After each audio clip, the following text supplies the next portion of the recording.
Hi guys, this is Ranjit, and in this video let's have a look at the Samsung Galaxy S22 Ultra. And guys, this is not an unboxing because I've already opened up the smartphone, been using it for the past 1 day, even took some camera samples. I'll show you that. I'm not posting the unboxing because as you can see it's a pretty slim box that you're getting and you don't get much in the box. In fact, the smartphone itself and this just USB Type-C charging cable, that's it. But fortunately this S22 Ultra supports 45 watt fast charging. Earlier versions had 25 watt charging, but again you have to buy that charger separately. I frankly did not have that 45 watt charger, so I'm just charging with the older 25 watt chargers that I have, and it's charging.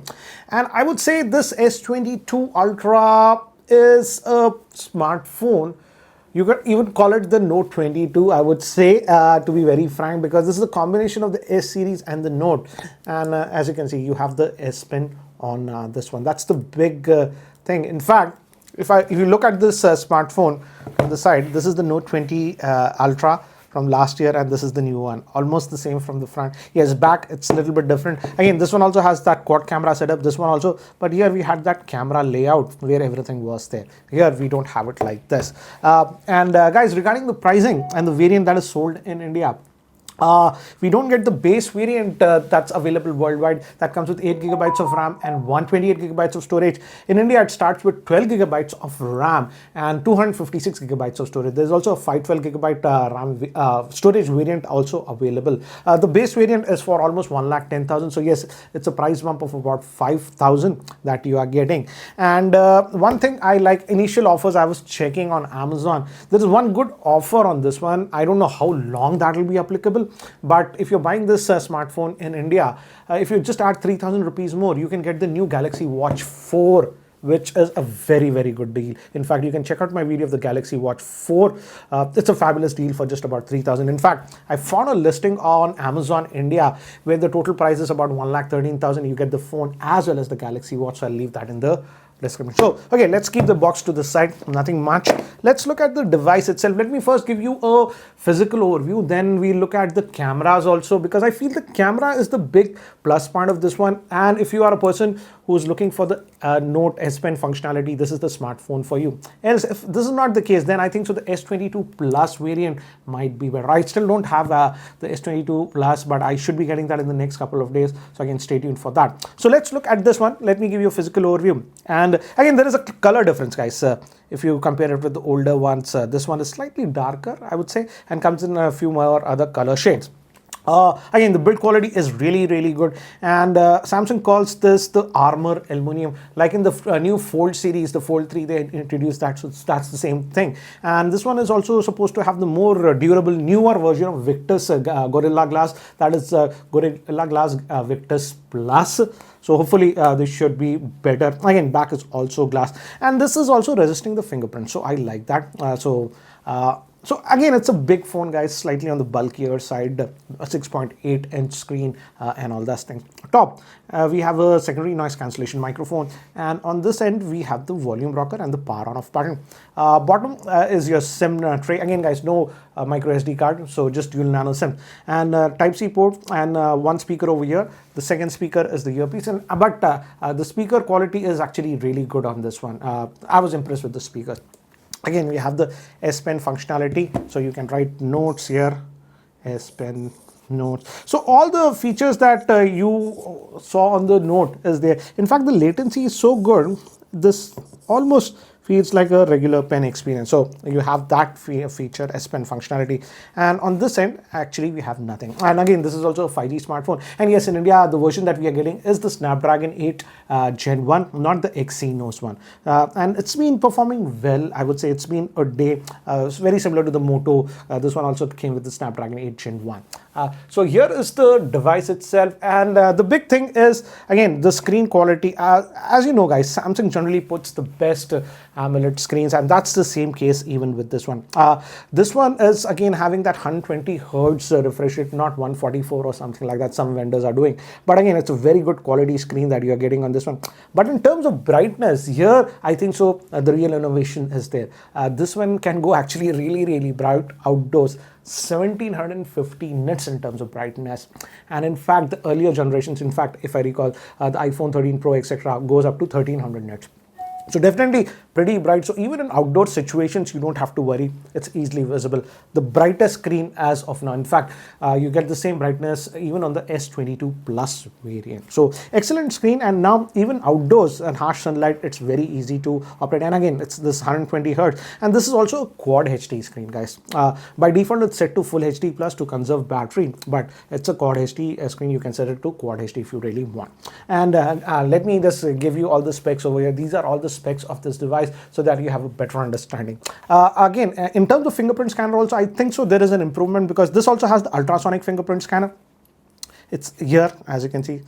So this area is that ultrasonic fingerprint scanner, and I think so Samsung has improved this one compared to the earlier generations of the one.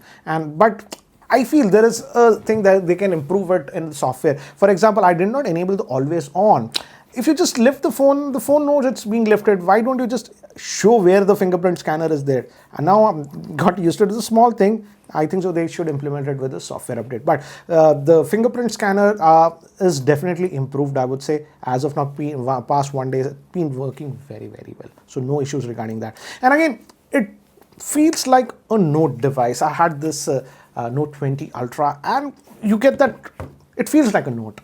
And the edges are slightly sharper, and again, all the functionality of the Note that you expect is there. So all the features that you expect on the Note, and again, this is also Bluetooth. So even for like selfies and other tasks, you can just use this as a remote shutter and all this thing. So those features are there. I won't get into the Note functionality, guys. I'll try to make a different video if you really guys want it. But if you were that Note user, all the Note functionality that you expect is there on that S Notes, and all those things are still there. Left, you get the Google Now pane, and again, this comes with Android 12 out of the box. And here again, I have to give props to Samsung. Not only it comes with the latest version of Android 12, but Samsung has promised next 4 Android updates on this one, which is the highest in the industry. And in fact, next 5 years of security update. So in that area, they have done actually a really, really good job. And this is the new One UI, guys. If you have used any of the new Samsung phones, you'll be familiar with this one. Very fluid to use. And overall, I would say, yes, it's a big phone. It will take time to get used to it. But if you're a person who is already using a big size phone like the S21 Ultra or the Note series, it feels very similar to that one, I would say. And moving to the camera, I think so here is the biggest thing about this device. These are the two things. If the camera is the highest priority and that S Pen, then you should gravitate towards this one. Otherwise, I feel the S22 Plus might be better. We have that quad camera setup. This one is actually laser, guys, for focusing and all this thing. It helps. The main primary camera is a 108 megapixel. This is actually the same camera, Samsung GM3 sensor that was found even on the S21 Ultra. This is f1.8 with optical image stabilization. Next, we have actually a 12 megapixel, that's ultra wide. And then these two cameras are actually zoom camera. This is the periscope one. First, let's talk about the normal one.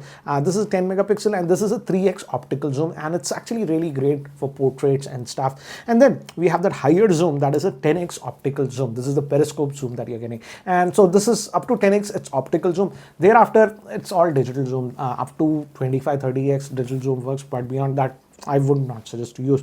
So again, camera is a highlight. In fact, I have taken a lot of camera samples. I'll show you that. But I also liked one more thing, because the version that we are getting in India is coming with the Snapdragon 8 Gen 1.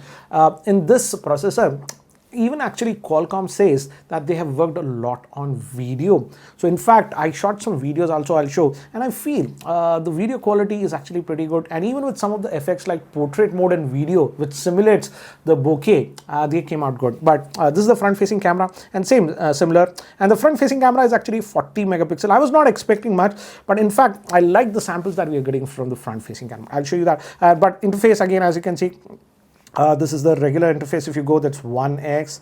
This is that ultra wide, and this is that 3x and the 10x crazy zoom. I'll show you all that. So you have that, and if you go to more, you have all the other modes. For example, the portrait video mode works both with the front facing, rear facing. You have that dual view, all those options, pro mode. So in terms of software, they have bundled up everything that you expect. But let me do one thing. Let me actually now show you some of the samples taken with this one so that you have a better idea. Some samples taken in the evening with the main rear facing camera, and as you can see, it actually does actually a pretty good job with the rear facing camera. These were taken in the morning regular shot. This was that ultra wide. Again, one more example. This is regular shot and this was with ultra wide. Now to test the zoom, this was 1x zoom. This is that 3x zoom, and finally this is that 10x zoom. Notice I can even make out the cell phone number. Again, to give you an example about the zoom, regular 1x, this is the 3x zoom, and this was with that 10x zoom. And again, some more samples, how it does on the human skin tone. This was in the portrait mode, and it also has the 3x zoom in the portrait mode. Quick samples inside the house, not with good lighting. In fact, here hardly any lighting. This is a regular shot, and this was in the portrait mode. Here I switched on just one tube light, and as you can see the difference. Now moving to the front facing camera, I was really impressed with the snaps that I was getting with the front facing camera. This is in the portrait bokeh mode, and it's doing a good job. This was a regular shot, and even in the portrait mode with two subjects, it's actually doing a good job. Shooting this video in the 4K mode with this ultra, and I'm just walking around. And the good thing is that though we are in 4K, I can actually now go to ultra wide within the video. This is the 1x zoom, this is the 3x, and even the 10x zoom. So it's nice to see that you can change the focal length while shooting the video. And I'm not using any extra stabilization or anything, just using it normally. So what do you feel about the video quality with the rear facing camera? The audio is also being recorded by its internal microphone. Shooting this quick sample with the front facing camera, and this is indoors in my office. I didn't switch on the light. Let's just step out. Here we have decent lighting, but let me just quickly just step out completely in bright. It's just 8:30 in the morning, so the sun has come. And again, this is a quick sample with the front facing camera. At least in the preview it looks good, so maybe good for vlogging and stuff. But how's the audio? Do let me know. So guys, shooting again the video in the portrait video mode, and here I just came outside to see how good is the blurring, because there is a lot of background here and I'm just moving around. And this is being shot with the front facing camera. And let me know what do you feel about it. Intentionally I'm just moving around because it's doing that post processing for that background blur. But what do you feel about this one? This is the portrait video mode. You can use it with both the front facing as well as the rear facing camera. So guys, this was the Samsung Galaxy S22 Ultra. What do you guys feel about this smartphone? Personally, I would say, again, this is not a review. This is just a first initial impressions. Been using it just for a day. I actually didn't put my SIM yet because I'm still testing the Moto 30 Pro. My SIM is in there. I'll be posting the review of this one and move the SIM here. But initial impressions, I would say, yes, camera is a highlight on this one. In fact, I'm pretty impressed with the video quality on this one. In fact, I was surprised with the portrait video mode, how well it worked. I thought it will be a gimmick and that background blur will be gimmicky or something, but the samples that I shot came out actually much better than I expected. So I feel camera is a big plus point of this one.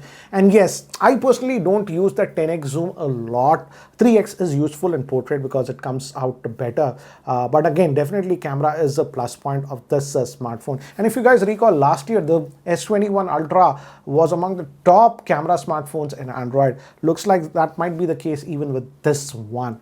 So I will be actually testing the camera performance a lot more. And of course, yes, the S Pen is the thing. If you are a person who was missing the Note series, now we have the Note series in the guise of this S22 Ultra.